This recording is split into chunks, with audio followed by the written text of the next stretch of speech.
Greetings, everyone. Hey, Sam, would you keep admitting stragglers as they come in? Absolutely. Happy to. Okay, super. Wow, what's happening? Woohoo! People are joining us. Fantastic. That is great. Susan Penner, there you are. Wow. Oh, Leslie Warden, hello. Donna Williams, hello. So many familiar faces and new faces. This is great. We are recording to the cloud. And I've started the AI companion so that we'll be able to share with you a summary after this event. Everybody who registered will get an email probably tomorrow with a summary of the event and also a link to the recording. So you don't have to take notes. You'll have just concentrate on what's happening here. Let's see. Okay, so let's get going. I'm Brett Walters. Some of you know I am the founder and CEO of Climate Action Now. We're gonna Robert Doyle. Hey man, good to see you. We're gonna jump into our program in just a few minutes, but I have a few housekeeping items for you. First, this is Sunday. Let us know in the chat if you've been to a Sunday event, what it was and where it was. And even if you haven't, just give us your name and where you are, and have an icebreaker question for you. If you could put solar panels anywhere in the world, practical or not, where would you put them? The Eiffel Tower, Taj Mm, Mahal, get creative. And mm. please share your video if you're so inclined, but keep in mind that this event is being recorded. Second, post your questions for our panelists in the chat. You could put them in at any time. Don't save them for later. Just put them in the chat, and Sam will get to as many of those as he can during the hour. Third, I'm excited to announce that at the end of the hour, in the last 5 minutes, we'll have a brief double feature. I will make a special announcement on behalf of Climate Action Now, and we'll share a pre-recorded greeting from Bill McKibben, where he speaks officially to all of you who are here tonight. Bill is, of course, the guiding force behind this National Sun Day of Action. So be sure to stick around for the last 5 minutes of our special double feature. And I love that eye candy, Annie. Way to go. People, those reactions are really terrific. And finally, if this is your first ever climate action party, let me give you a quick overview. An action party like this is an opportunity to learn about an important environmental issue from people who actually know what the heck they are talking about. And then in the same hour, use the Climate Action Now app to send hundreds or even thousands of personalized, well researched, well written messages to political and business leaders demanding action. Let me show you how easy it is to take action with the app. And for that, I need to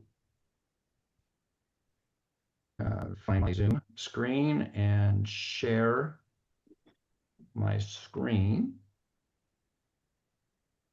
And then get back to this and go to the slideshow and woohoo! Okay. Are you all seeing Take Action with 3 touches? Hmm. Yeah, okay. Thank you, Deborah. Okay, well, as many of you know, the app has a carousel of actions, one action card at a time, um, and to take an action. And today, as you get going into this, you'll have actions designed specifically for Sunday. This is not one of those actions, but you just simply press the Do It Now button. Because the app knows who your state knows your address, it then therefore knows your federal and state legislators. You don't even need to know their names. And also your city officials if you're in a city of 100,000 people or more. You have an option to call or send them an email. And if, in this case, if you were to email, it begins with a personalized statement. In my case, I'm a father who fears for my family in a warming world. You can edit this and then touch send, and then boom, you've earned points. And it'll say, do you want to send a message to your state senator or whatever, right? And you could say yes.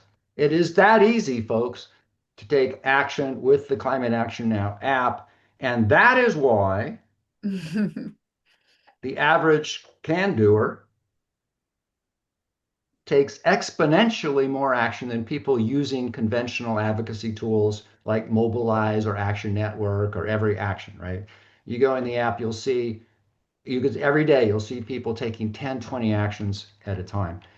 So I just wanted to show you how easy. Now I want to get you started taking action. Let me show you, and let's spotlight me, okay, for the moment. All right, this is our Climate Action Now goal tracker. On your left is, oh boy, we're already up to 38. Way to go, guys. Is the blue marble, and which is revealed as we take action. Every time you take an action on the app, that number in the middle gets incremented.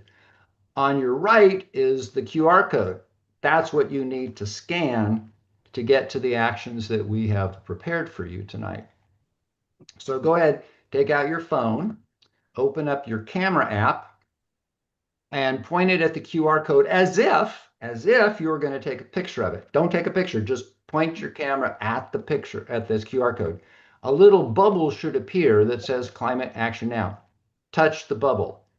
If you already have the CAN app installed, that will take you straight to our actions for the night. Easy peasy. And if you don't, it will take you to the App Store where you can download the CAN app for free, where it will then be your favorite app forever and ever, guaranteed. And just follow the prompts to sign up, and you'll go right to the Sunday action campaign. Now, if this doesn't work for you for whatever reason, not to worry. The campaign will be available for weeks, and we'll give you detailed instructions in our event follow-up email tomorrow. As you can see, our first goal tonight is 250 actions. So some of you are already on your way. Let's get busy.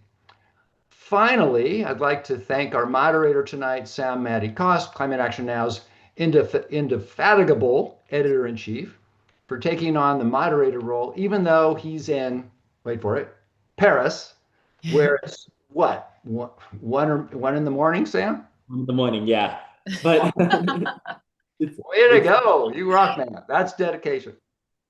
Sam is the author of Climate Action Now's Daily Dose of Climate Hope Substack newsletter. Folks, you got to get this newsletter. Sam does an amazing job with it. I'll give you a link to it in a couple of minutes. And every day you'll get a dose, quick, short dose of hopeful news in your inbox and a quick action to take with a couple clicks or touches.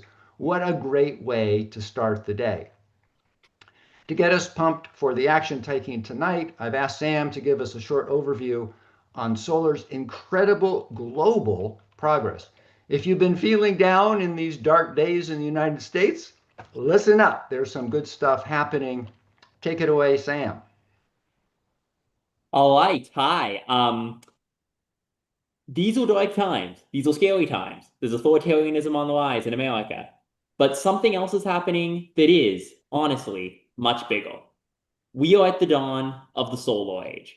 And that is a human civilization, a planetary biosphere level change. It's bigger than even the scariest stuff happening in one country.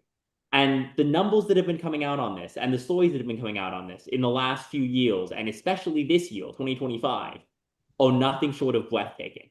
This header image is one of many, many, many new solar farms arising in China. So for a start, the reason this is all happening now is because after decades and decades of hard work, the first modern solar cell was created in the 50s by Bell Labs. After decades of innovation and iteration, stop and start, moving across countries under different political regimes, under many, many different difficult circumstances, solar is now the cheapest electricity source in the history of humanity. We've seen massive price declines, getting well below sort of the normal fossil fuel prices.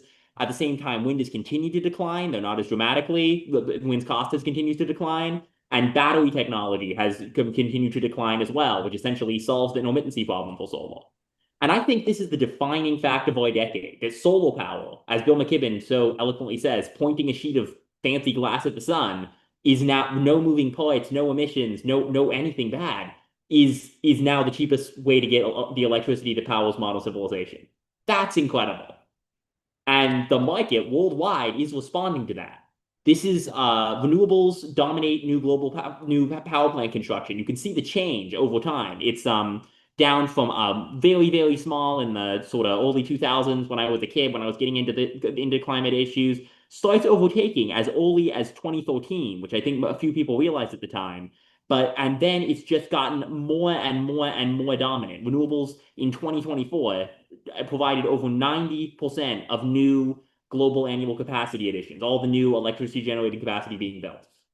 And you got to look at sort of these are the flows coming in. This is a leading indicator of the future. This is what people want to build. People overwhelmingly want to build renewables. And that was last year. This chart into 2024. This year is something else again. Global solar installations have risen by 64% from last year, from the year when they were already pretty dominant in the first half of 2025. We are in the pointy uppy bit of the exponential growth curve. Solar is growing unbelievably fast. Global solar power installations rose from 282 gigawatts in the first half of 2024 to 380 gigawatts in the first half of 2025, and it's by far the fastest growing source of new electricity generation worldwide. And I'm just going to point out here, electricity generation and capacity are different. Capacity is basically how much a solar farm or a coal plant or any source could provide at its best day, like a sunny day for a solar farm, a big full sheet of coal and abundant water supplies and everything for a coal plant. Generation is what it's actually providing. So there's often a sort of discount capacity factor because a solar panel is not producing at its full capacity at night. But it might be if some of the stuff during the day got stored in batteries that are acting as dispatchable capacity to the grid. So sort of a classic sort of gotcha argument against solar is, but the generation is lower than the capacity, but it's also leading in generation. Capacity is insanely high. Generation's also insanely high, just a little less than that. So just addressing that only. And for context on how big 380 gigawatts is, the world had 398 gigawatts of nuclear power plant capacity total at the end of 2024. In the full 6 months of 2025, the world built almost as much solar power as it has built nuclear power plants ever. That's 6 months. And that's incredible. And this is sort of the ball that America fumbled on this, but it's really great that someone's doing this. The vast majority of that new solar capacity is being built in China. China installed more than twice as much solar capacity in the first half of 2025, those magic 6 months, as the rest of the world combined. So if you look at this chart here, China's the green column, and everywhere else in the world is the shades of blue column. The U.S. is sort of the second from the bottom in the blue column. So the thing is though, like if you were just looking at the blue column, that's also rapid growth of solar. Like the solar is growing around the world. It's just growing ridiculously, insanely faster than anything ever else in history, pretty much in China. And this is a good problem to have, that another country is building a ridiculously large amount of solar while the rest of the world is building more and more solar. China's just building insanely, massively more solar. So this just gives sort of some perspective. India recorded the second highest solar installations with 24 gigawatts in the full 6 months to China's 256 gigawatts, and the USA installed 21 gigawatts, which is a lot, but not a lot. It's a lot. Solar's already still the majority of all new capacity coming online in the US, even under Trump. But it's a lot less than we could be building. The potential is huge for there to be so much more. So this is just an image of what all that solar in China, these giant 256 gigawatt green bars, looks like on the ground. This is one of many, many, many sort of mega bases in China's solar deserts, in China, solar mega bases in China's deserts. And one really fun fact about this is there's a vast amount of research coming out that these are actually, even though they look scary and industrial, actually beneficial for biodiversity. There's more plants and microbes and little like biocrusts on the soil under the solar panels than on wild deserts. So this is reducing dust storms. This is providing some shade, condensing water. This is beneficial for biodiversity in the ecosystem as well, even though it doesn't look like it. This is drone installation of solar, which is starting to become a really big thing. The US has some robotic installation of solar too in California, the Maximo robot. automation of solar installation is a very fast developing field. And I just think that's a really cool sort of sci-fi aspect of this. This is yet another big solar base in China, and the little white cubes or substations and probably some battery storage as well. This is an agrivoltaic space, which is another really spectacular aspect of solar. We're increasingly learning it can coexist with crops and even benefit crops. There's studies that, especially in dry areas, like in southern France, it increases the productivity of vineyards because it shields them a bit from the sun and prevents water loss in the soil. This picture is from China, but we're just beginning to learn what agrivoltaics can do around the world. And this is likely a climate resilience measure as well as a climate mitigation measure. If you put solar panels over crops, you're probably protecting them a bit from extreme weather, helping conserve water, and helping contribute to stopping the original source of that extreme weather, the carbon emissions from the power sector. And this is another really cool thing we're learning. This is a sort of Perry David's deal in endangered species migrating next to a solar farm in China. We're also learning that in addition to agrivoltaics, and I touched on this earlier with the deserts, even wild ecosystems can actually see some substantial benefits with solar, which is really surprising and counterintuitive, but makes a little bit of sense when you think about it. It's basically, there's no moving parts, no emissions, it's not leaking anything toxic, and it's a source of shade, it's a source of protection against wind, storms, hail, heavy rains. And there was a great study recently from Colorado that found that wild dry grasslands, if you just put solar arrays on top of it, have a much better rate of survival during drought years, which are becoming more common. So yeah, entirely new landscapes are being created, and we're increasingly finding the solar farms can actively benefit biodiversity, which is just almost an unfair level of win-win. That is just spectacular. That we're just starting to see research on that in the last couple of years, and I'm incredibly excited about that. Sam, I'm gonna rudely interrupt you to point out for everybody on the call that we have reached our first goal of 250 actions. You guys, yeah, way to go! If you know how to use that little react button at the bottom of your Zoom panel, woo, do it. We're taking off. I'm going to set a new goal, and you can get back to this. This is a great overview, Sam. We really appreciate it. Thank you. Okay, so it is looking like China's total final consumption of energy from fossil fuels and emissions are peaking this year. This is unbelievable. All the worst case scenarios, ICP 8.5 and all the worst case climate scenarios, will China and India and all the other developing countries keep burning coal through to 2100. That's never going to happen. Like, this is a really interesting thing that I just explained this on my Substack to someone's question recently. China is still building more coal plants, but it's burning less coal. A lot of those coal plants are sitting empty, sitting idle, not actually burning coal because coal's expensive and you gotta, burn it. It's just essentially coal plants have already rapidly becoming in China emergency backup for like when the sun isn't shining and they haven't built out batteries yet. This is happening very, very fast. And it's actually hot off the presses. This is going to be in my newsletter next week. Early signs that it's starting to happen in India too, which is unbelievable. These are the two biggest countries in the world by far. So we are seeing signs of a plateau in fossil fuel use and in China, which is the world's biggest emitter by far. And that is probably pretty close to bringing a world peak in emissions. It's looking like emissions are going to peak, if not this year, then almost certainly this decade, at least emissions from the power sector. We also have issues with feedback loops in ecosystems like permafrost, wildfires, a bunch of other stuff. But emissions from fossil fuels are probably going to peak this decade due overwhelmingly to China's huge solar build out. And that is spectacular news. So yeah, China's fossil fuel use has declined by 2% in the first half of 2025 as clean energy growth exceeds demand growth. It meets all the new stuff and then cuts into some of the old stuff. And this is one of my personal favorites, the amount of solar manufacturing capacity. China makes almost all the solar panels in the world. It's like in these blue bars, this sort of brighter blue is how much solar power China makes. We are in 2025 right now, and it's looking like we are already past what the International Energy Agency thinks we would need by 2030 in terms of global solar panel manufacturing capacity to reach a net zero scenario by 2050. The world, and the world here meaning overwhelmingly China, is making enough solar panels to get us to net zero by 2050 if we keep making them and deploying them all, which is amazing. And there's political barriers to deploying them all, especially in the US right now, but we have the panels we need. The core sort of, it's not raw material, but the core like absolute basic technology of the good ending here is being produced on the scale the world needs. And that is unbelievable. That is amazing. That is something that is already happening.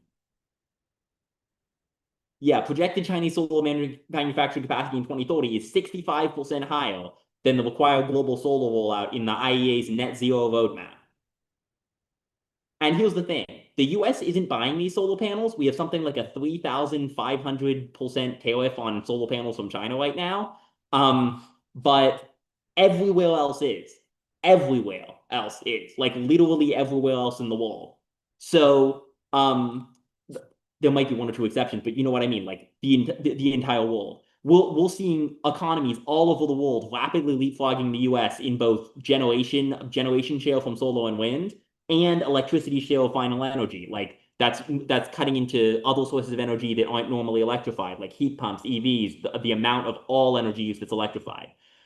Chile, Namibia, Uruguay, Morocco, Brazil, El Salvador, Kenya, Turkey, Vietnam, Malaysia, Laos, Bangladesh, Chile, Mexico.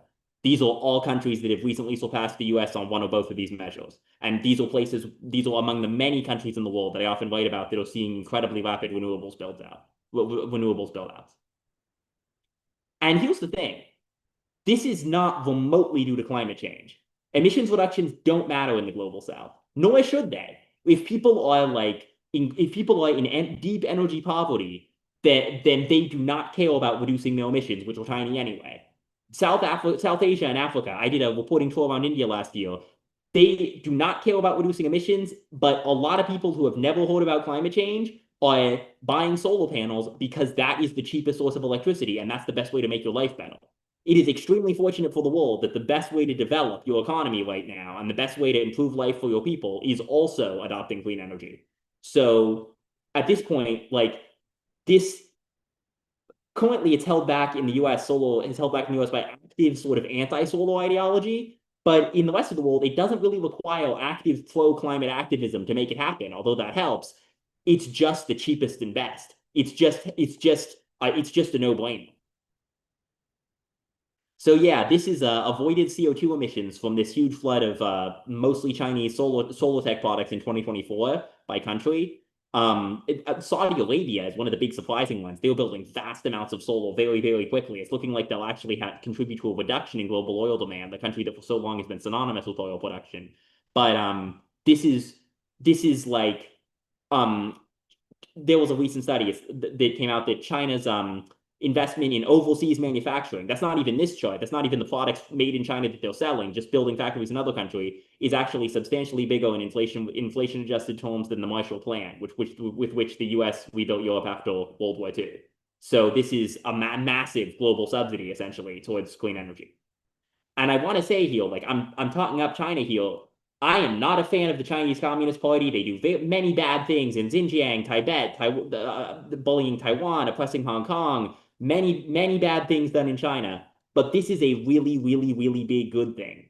And I am not trying to shill for China here. I'm trying to describe reality. And I feel like sort of avoiding trying to say nice things about China is a big reason why this doesn't get reported on in the US. But this really is, I think, the biggest story in the world right now. This is a massive global technological upgrade, and it's mostly coming out of China. And just on the conceptual level, this is really huge. This is from Emble's The Electrotech Revolution slide deck. I very much recommend it. Emble Energy, spectacular think tank tracking this.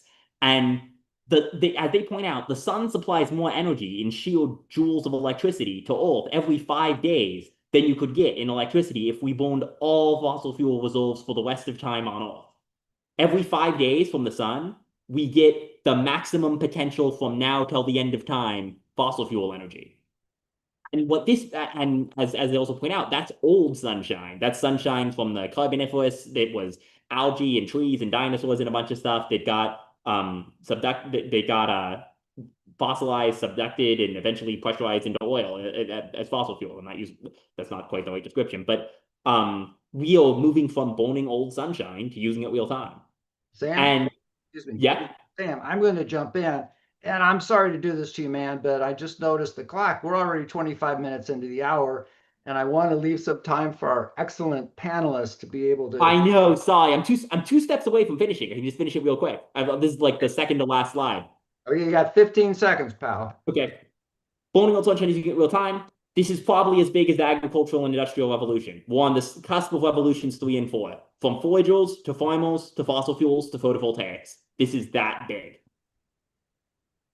Whoa, you did it in less than 15 seconds. Way to go.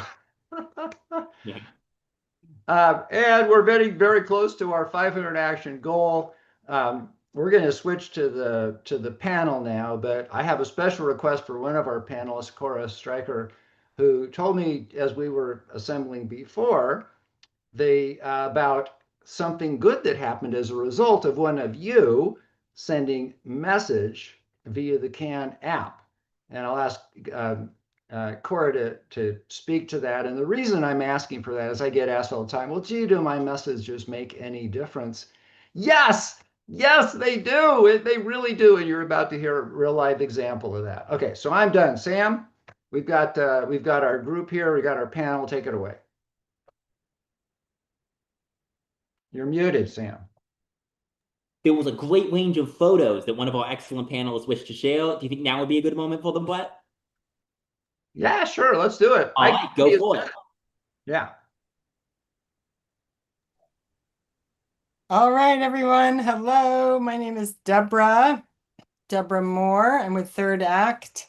And you've got that great QR code up again, so you know how to take these actions. If you're not familiar with Third Act, we are an organization started almost 4 years ago by Bill McKibben, specifically to create a welcoming organizing home for older Americans age 60 and up to protect our democracy and our climate. We like to joke we don't check ID at the door, but part of our purpose is to also back up youth climate activists because, you know, it's Bill likes to say it's not just a homework assignment that we are leaving all those big problems to, youth. We need to be here too. So Third Act was one of the core partners for Sunday. And today, Sunday, September 21st, the fall equinox, is this National Day of Action to celebrate and rise up for clean energy. So I was just going to show you a few little photos.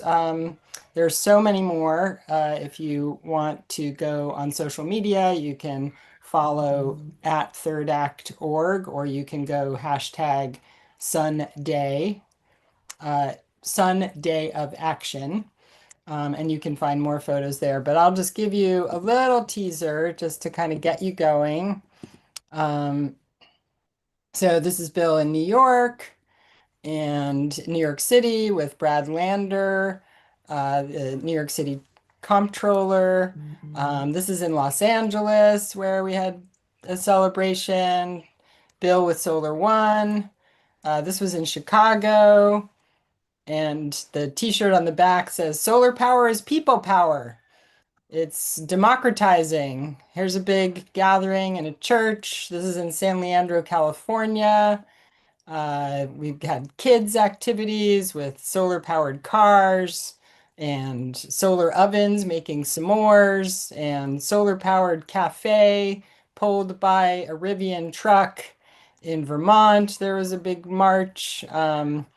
This is in Wisconsin. They had tours of solar panels. So I think that's my last, photo. So it's just to give you an idea. Also, some of the other activities. I got this hat and there's a pinwheel. But the whole point of the day really is that it is a moment to build a movement. And the movement is to scale up and speed up clean energy, solar, wind, renewables, and all the great stuff you heard from Sam. That is possible here too. It is happening here. California, for example, had more than 100 days where we generated more than 100% of our electricity use during the day. California, the world's fourth, fifth largest economy, depending on how you count, we reduced natural gas use in California 25% last year. And the first part of this year, it's already down 40%. So the kinds of amazing statistics you just heard from Sam, they are possible here. But part of the problem, not only with rolling back the Inflation Reduction Act and some of the things that are slowing down solar. And some people think, oh, it's dead. It's dead in the US. I want to say it is not. It is alive and well. And there are many more things that we can do. And you're going to do some of them tonight, right here on this call. One thing is solar in the US can be up to 3 times more expensive than in Europe or Australia. And that's partly due to these Byzantine, outdated, tons of red tape solar permitting at the local and state level. And so one action that you can take on the carousel is the Sunday petition. I think it's called Build Clean Energy Now. And it's a national petition to mayors, asking mayors to do all they can to get reduced fees for solar permitting, to do instant solar permitting. And I'm not talking about getting rid of environmental rules for like big solar farms. I'm talking for rooftop solar where it's very simple. It should not take 3 to 6 months to get a solar permit. So New Jersey, for example, just passed a state law. I'm not sure if the governor signed it yet, but it would simplify solar permitting at the local level. This petition also calls for allowing plug-in balcony solar. You're going to hear more about that from Cora from BrightSaver in a minute. So I welcome you signing this petition. We'd love to get tens and tens of thousands of people because then in October, we're going to organize people to go deliver petitions and create meetings with their local decision makers and mayors and get them to implement, to make solar simple. Make solar simple. So thanks. Sorry, I warned the panelists, just for all you can-doers out there, I warned the panelists in advance that I would be rudely interrupting them when we hit a goal. In fact, we hit this goal a few minutes ago. We're up to 566 actions. I'm going to set it up to 750. Let's keep going. And Sam, let's bring in our other panelists and continue the conversation. All right, spectacular. So we have some great folks here for you tonight. Oh, tonight for me, evening for everyone. So Cora Streicher is from BrightSaver, the group at the tip of the spear for trying to bring plug-in balcony solar accessible for everyone, even if they don't own a roof, to the United States. She is the co-founder of BrightSaver, whose mission is to make plug-in solar affordable and accessible to all. A serial founder, she was previously founder and executive director of the Climate Justice Incubator and Goal Blazer. And then we have Deborah Moore, who's already spoken to us a bit from Third Act. She's a campaign strategist, co-lead for the Sunday National Day of Action. And her background is as an environmental scientist with expertise on water and energy, previously with the Union of Concerned Scientists, Green Schools Initiative, and Environmental Defense Fund. And then we have Annie Wolf, Vice President of Community Impact at Solar United Neighbors, SUN, helping people go solar and fight for their energy rights. Annie has spent her career working at organizations that focus on impactful, solution-driven work, and previously led volunteer and engagement programs at several nonprofits in the Boston area, including the New England Aquarium and the Trustees of Reservations. And I love the New England Aquarium to bits. I begged my parents to go there when I was a kid for like every weekend. So thank you for doing that. I had my like 6th birthday party at the New England Aquarium. So that's awesome. Okay. So we've already touched on some of the key sort of topics, but let's talk about, and this is sort of let's talk about how we can bring this to the United States, because the tech is there. It's the cheapest in the world, but there are tons of artificial barriers to deploying solar in the United States. Let's start with Annie, because we haven't heard much from her yet. How is Solar United Neighbors helping to expand solar access among homeowners and renters, and what are the obstacles in your way? Definitely. Thanks so much, Sam. I'm glad to see everybody here this evening. So Solar United Neighbors, we are a nonpartisan nonprofit. We were founded almost 15 years ago, and we help people. We believe that rooftop solar is a cornerstone to a just and equitable energy transition. That it's really important not only to access it if you've got the cash to put those panels on your roof, but that's important to access it even if you don't, for those who have the most energy burden amongst us. So one of the things that we do, so we help people go solar through bulk purchase programs, which are both market rate ones and then also income qualified programs. But then we advocate for solar policies across the country. So that looks like permitting fights, that looks like siting fights, that looks like policy packages, some of which actually got put into the Inflation Reduction Act. And it's but we need to keep the momentum going. The rescinding of the IRA and the Solar for All programs is definitely a big blow. But as Deborah alluded to, solar can't be stopped. It can just be slowed down. But your legislators need to hear from you. They need to know that this is a priority for you, that this is important, and that you support it. So even, even in it doesn't matter if you're a blue state or red state, your local legislators, your state legislators, and your federal legislators need to know that solar is important, because that's what gives us the power. That's what gets us through the door when there are fights like the IRA fight through the budget, and make solar front of mind for our legislators in a way that it just isn't there yet. It is for some, but it's not for all. So definitely taking action, consistently talking to your legislators about what's important to you, and that includes solar, clean energy, is key to really making this a broader movement, and really helping us adopt what's already happening in Europe, what's already happening in Asia, in a way that we just don't have that momentum right now, but we're getting there.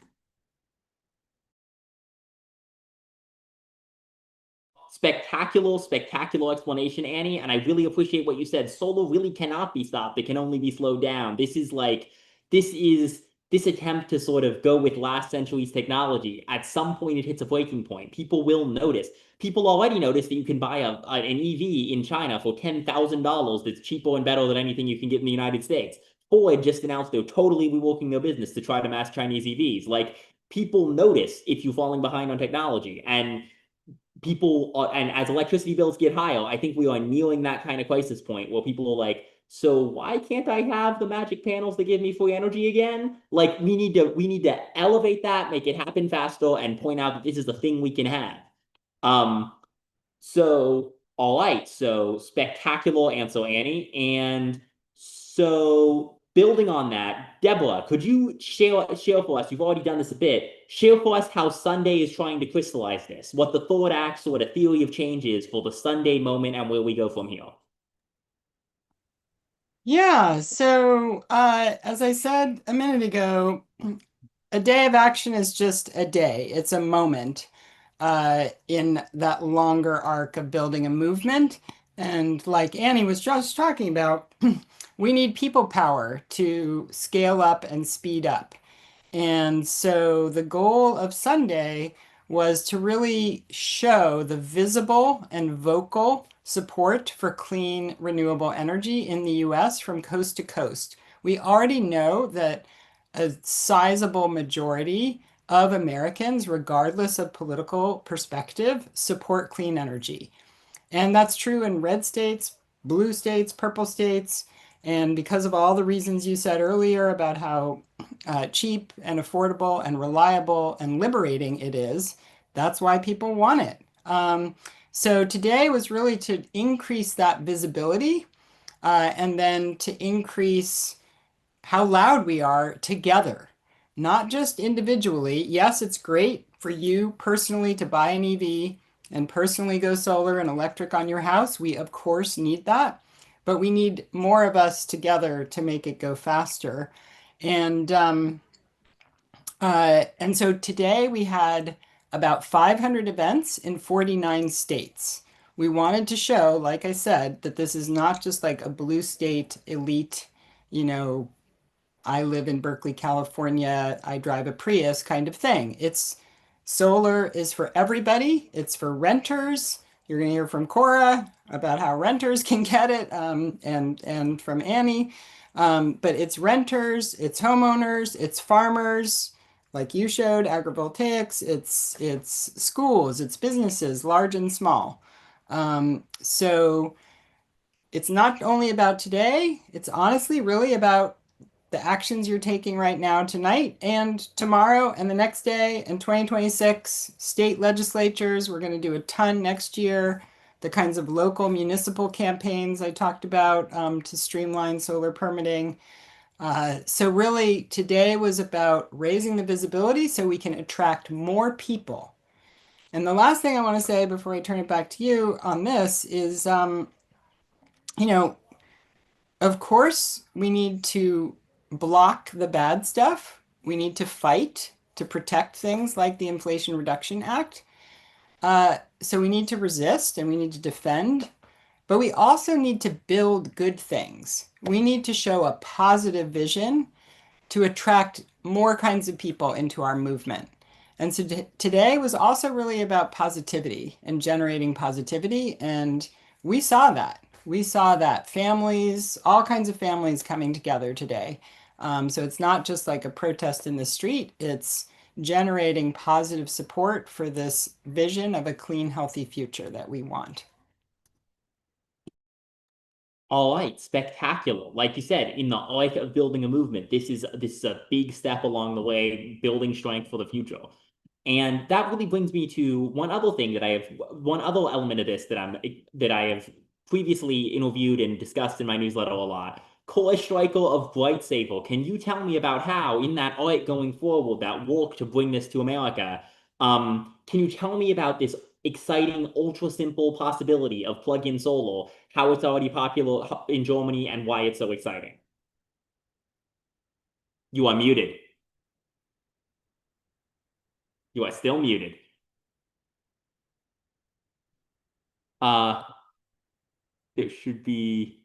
Am I unmuted now? There we go. Okay. Okay, there we go. Hi, everyone. I'm Cora Stryker, co-founder of Bright Saver. And yeah, I thank you so much. I have so many things bouncing around in my head. A few things, one thing I'm thinking about with this amazing grassroots organizing day we have today with Sunday is that it's a really strange time to be an environmentalist in the United States. I really grew up on the idea of environmentalism being protectionary, right? Like keep development out of these beautiful sanctuaries, that sort of paradigm. And I think that with Sam's amazing opening, we really are at a different moment. And I'm fascinated, Annie, what you're saying about how we have to get red tape out of the way to clear the way for what are really these rational economic forces that Sam laid out in the beginning. And that's very much what my organization, Bright Saver, is trying to do as well. In Europe, we have at least 4 million of these, probably more. They're not all registered. Balcony solar units. These are really small photovoltaic systems, generally under 1,200 watts, sometimes even smaller than that. And the thing that is really cool about them is that anyone can get them. You can be a renter, you can be a homeowner with a shaded roof.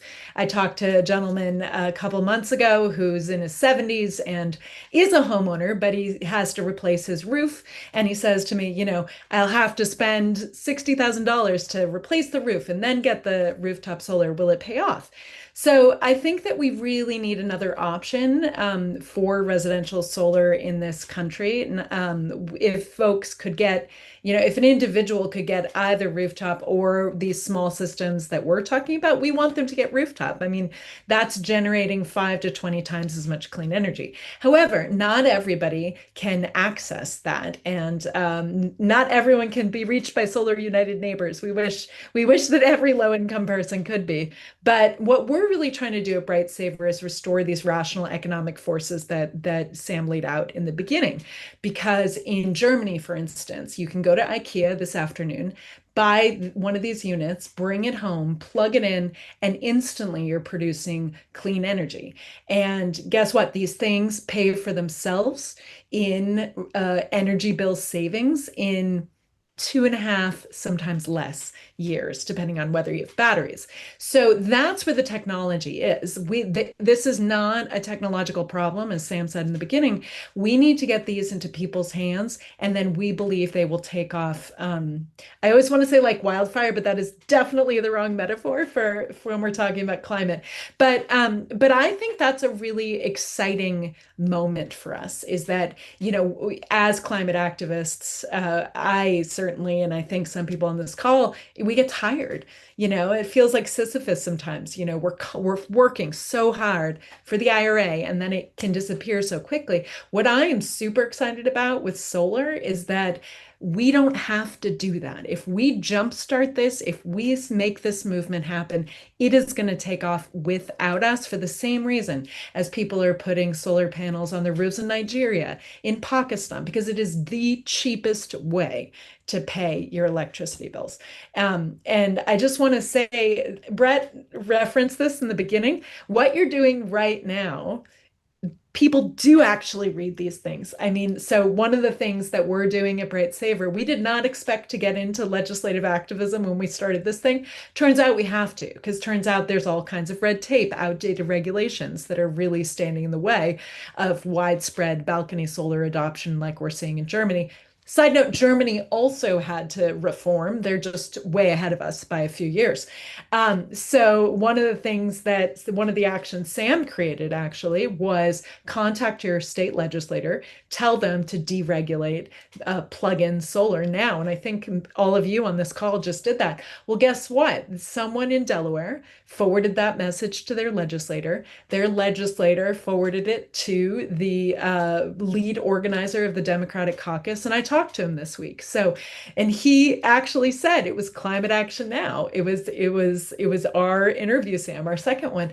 So really what you're doing, I mean, everyone on this call knows I have been a fan of climate action now for a very long time. I think it's how we do climate activism at scale, at efficiency. It's how we bring people in so that you can do this stuff in 5 minutes, 10 minutes, instead of sitting around like I have done in my basement with a group of friends as we draft, 2 letters to our Congress people. So what you're doing really matters, and I'm super grateful to everyone for being a part of this. Yeah, you told me once that in some states, you currently to buy that, to do what you can do in Germany by going to IKEA, bringing solar and plugging it in at home, and it feeds power back into the wall. To do that in the US, it's currently regulated like a power plant, which it is, but a tiny one. So in the US, in some states, if you wanted to do that thing in Germany that you can do by buying balcony solar at IKEA, you'd have to like go into months-long permitting process and submit technical diagrams of how the system works and do a bunch of stuff that people aren't going to do and shouldn't have to do. So we're trying to basically legalize this amazing thing, and I am incredibly honored to be able to help show that story. Well, So without interconnection, I mean, so it's in a gray area. Make it Yeah, practical to that's right. allow this amazing thing. Because technically, you have to jump through so many hoops that the average person isn't going to do it.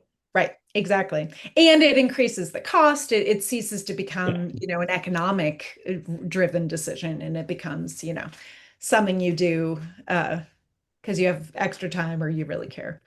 Saul Griffith, the guy who founded Rewiring America, said something really great recently. He said, even if you had magic infinite clean energy beaming in from space to a power plant, it would not be as cheap as rooftop or balcony solar, because the cost of just the power lines to distribute energy, even if the energy generation was free, is more expensive than rooftop and balcony solar, at least when you don't have those big costs.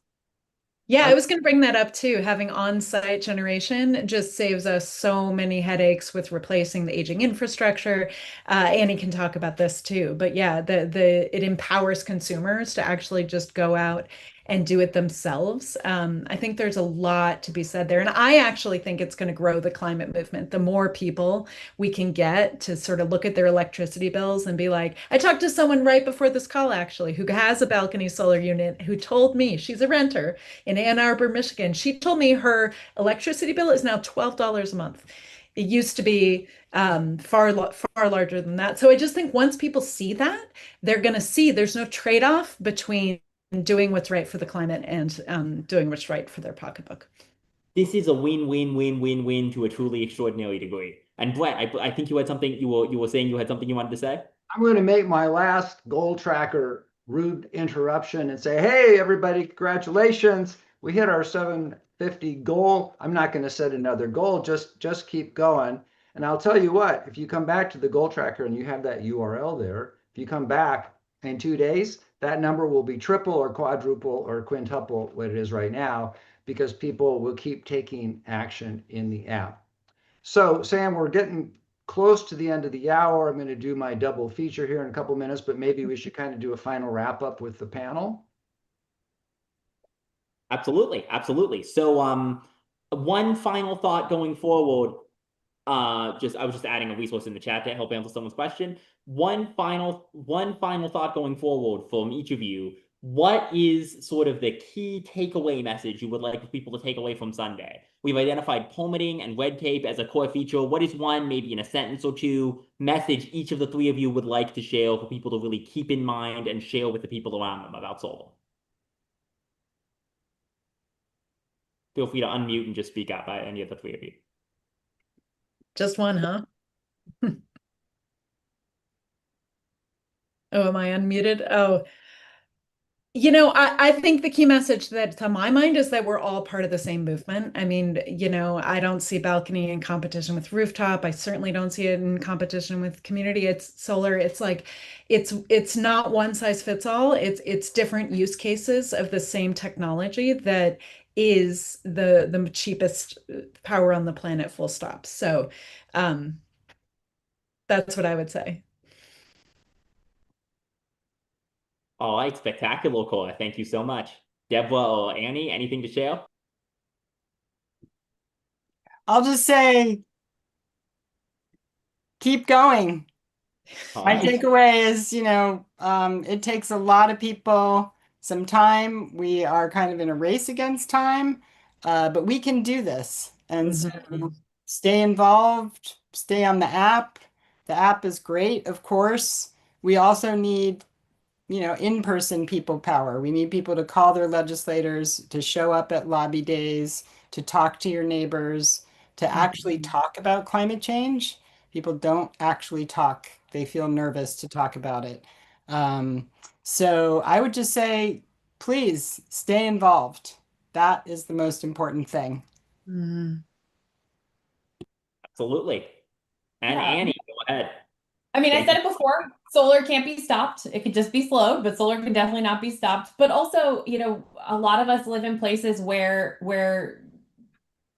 the climate messaging isn't the right foot in the door, right? And solar can be a climate issue for sure, but solar doesn't have to be. Solar's a dollars and cents issue. It just makes sense. It just makes sense. And so, keeping that in the back of your mind that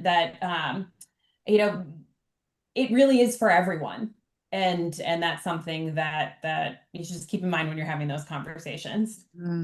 That's a great point, Annie. You totally can pitch solar in right-wing or even far-right terms. This is an amazing technology that a conspiracy of fat cats is keeping from you. Get the government off my roof. I deserve to have this. Like you totally should be able to pitch this to absolutely anyone, no matter what their beliefs are. So yeah, absolutely. And yeah, one more thing I would say before we move into that excellent message from Bill McKibben that we have pre-recorded. Climate change is for all of us, really, and for my whole life, the big bad. But in the electrotech revolution, in this huge suite of technologies from grid-scale batteries to EVs to heat pumps, all powered by solar, we really have a big good. Like a superhero to fight this kaiju, an incredible technological achievement and human achievement that has so many benefits that really looks up to the task. So yeah, we are in this to win this. All right. So I'm going to add one final comment too, Sam. And for all those of you, I'm going to ask Liz when she sends out the recording for today's section to the people registering. I'm going to ask her to include the recording of our your interview with Jigger Shaw last week, because for those that of you comes out Monday. Jigger Shaw is like Bill's the guy when it comes to climate activism. Jigger is the guy when it comes to the energy policy and energy transition. And in fact, I think, Deborah, if you want to put in the chat, Deborah, I think you guys Bill's going to have an interview with Jigger soon. If you want to put a link in the chat for folks, that'd be great. But in Sam's interview with Jigger, he made the point that, guess what? All we need to do now is deploy what we have. Don't need to invent new stuff. We just need to deploy the stuff. And we don't even need new big solar farms. We need the balcony solar. We need local solar. And guess what? Guess how long it takes to get solar on your rooftop in Texas? A week, a couple days. How long does it take in Maryland? 3 months. Red state, blue state. What's happening? we think that the problem is the red states, but guess what? The blue states are really also a problem, in terms of blocking this progress. So I know most of you are probably in liberal states or even liberals.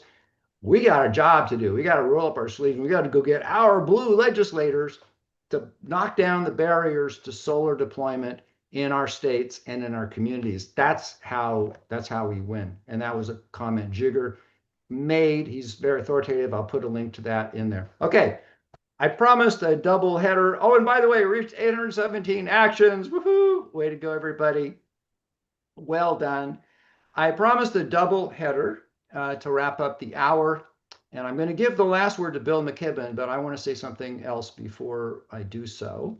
I want to show you something that very few people have seen. And I just have to go find the right screen. Here it is. What you are seeing is the next generation of the Climate Action Now technology. And let me, as you see, I'm going to just scroll through here a little bit.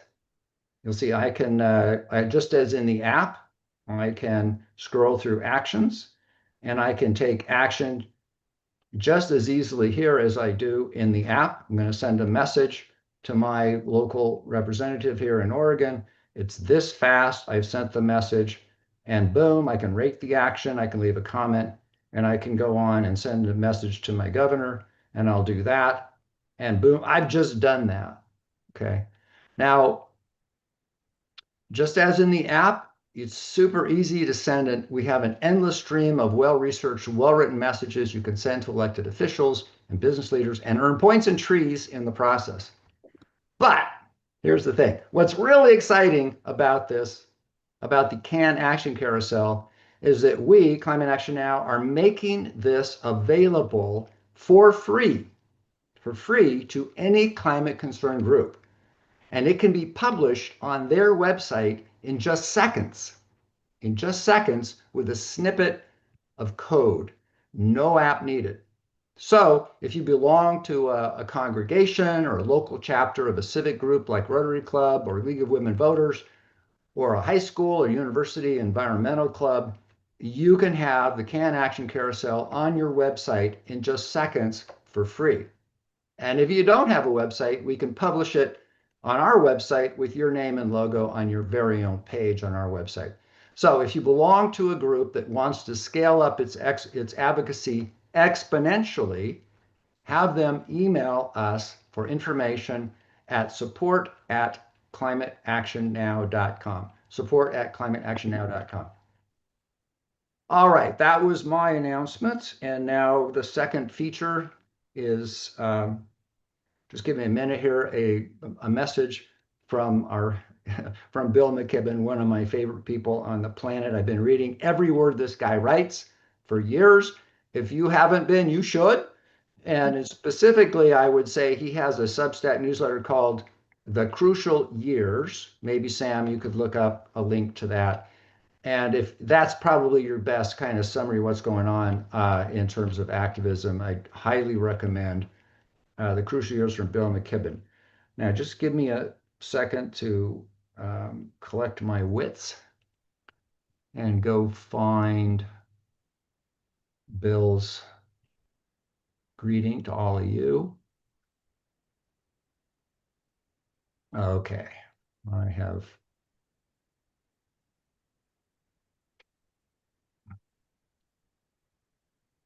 Oops, wrong click. Oh, that's in this drip folder. Okay, sorry about this, guys. I'll have this for you.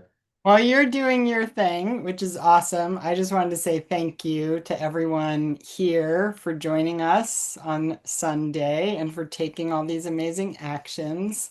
And thank you, Climate Action Now, for making this app and making it so easy for people and for inviting all of us on this fantastic day. So thank you. Very welcome. And assuming I don't have an internet problem. Oh, it's not doing what it's supposed to do. Deborah, you don't have it by any chance at your fingertips, do you? Oh, I have it. I can bring it up. okay, great. Sam, you do it then. All right. Awesome. I will stop sharing.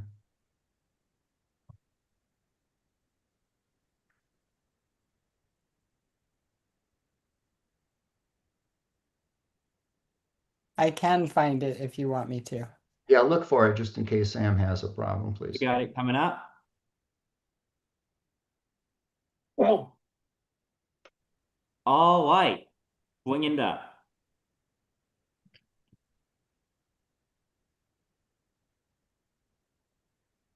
All right. well, hello, you all. End of a long and beautiful day. Oh, thanks so much to everybody who made Sunday work and work like crazy. We've been looking at pictures flowing in from every corner of the nation. Each one of them makes me happier than the one before, just to see all the beauty and commitment and joy on display, even amidst the hard times in which we are doing this work. Nobody's given up. In fact, just the opposite. Everybody's figured out that this is one big way out of the trouble that we're in. So grateful to everyone, including our friends at Climate Action Now, who are helping bring us this tonight. And now you get a day or two off, day or two to rest and relax, and sit on your laurels. And then we've got to get straight to work, because the point of this day was to build an opening through which we now can rush. So many things to do, including, and you can do this tonight, start signing this petition to local officials to let them know that we're serious about changing the rules here so that we can actually put up solar power easily and quickly and cheaply. But I think that we've accomplished step one today. I think we're really in the process of finally moving sun and wind and batteries out of the category of alternative energy and into the place they belong, the straightforward, obvious, common sense way forward to power our planet. You guys did a lot to make that happen today. Could not be more grateful and more proud of all that we did together and of all that we will do together in the months ahead. We're in a fight, and we're going to win as much of that fight as we possibly can. So on we go with enormous pride in what we've all managed to accomplish together. All right, Bill. The man himself. Yeah, and all right, all of you who took time out on Sunday night. Oh my God, thank you so much for showing up and being part of the solution, to this problem. You guys are great. Thank you, everybody. See you next time. And panelists, let me remind you, I'd like you to join with me for just a quick debrief in the breakout room I created for you. Thank you, everybody. Talk to you later. Bye-bye. Bye, everyone. You all rock. Yes. As long as possible. Bye. And thank you, Brett, for making this app. Very welcome.